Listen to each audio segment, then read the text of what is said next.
3000 వాగ్దానాలు ఇచ్చాడు ఈ సంవత్సరం.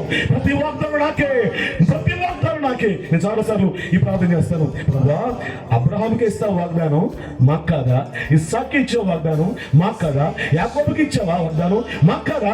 ఇజ్రాయేలుకి ఇచ్చే వాగ్దానం మాకు కాదా అని ఇంకా బైబిల్ గ్రంథంలో ఎన్నోవా అవన్నీ అడిగితే గనక ప్రభు అన్నాడు, విశ్వసించు ప్రతి వారికి దేవుని వాగ్దానం మీద విశ్వసించి చేయి ఉంచి ప్రార్థించి ఇది నాకు, ఇది నాకు, ఇది నా కోసం, ఇది నా బిడ్డల కోసం, ఇది నా పొలం కోసం, ఇది నా పాడి కోసం, ఇది నా వ్యాపారం కోసం, ఇది నా తల్లిదండ్రుల కోసం, ఇది నా వ్యాధి కోసం, నా ప్రాథమిక కోసం, నా ఉద్యోగం కోసం, ఈ వాగ్దానం ఈ వాగ్దానం ఈ వాగ్దానం బైబిల్ తెరిచి ప్రతి పేజీ తెరిచి ఈ వాగ్దానం నాకు, నా కోసం, నా కోసం అంటే కనుక వాళ్ళకి ఒక వాగ్దానం, నీకు 3000 వాగ్దానాలు.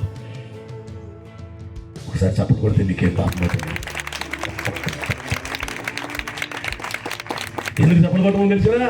వాళ్ళు ఒక వాగ్దానం పట్టుకుని పైకి ఎగిరిపోతుంటే గర్వంతో మనం ఇన్ని వాగ్దానాలు పట్టుకుని మనం ఇంకెంత ఆనందపడిపోవాలి దేవుల్లో, ఎంత సంతోషించాలి మనందరమే.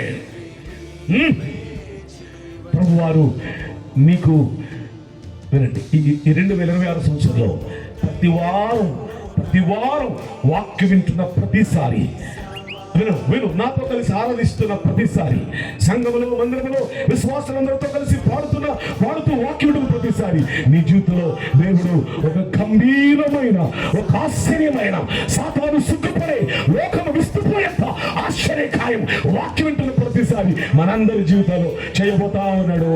Praise the lord. 2 చేతుల దగ్గర దేవుని స్తోత్రం చెప్పండి. హల్లెలూయా. హల్లెలూయా.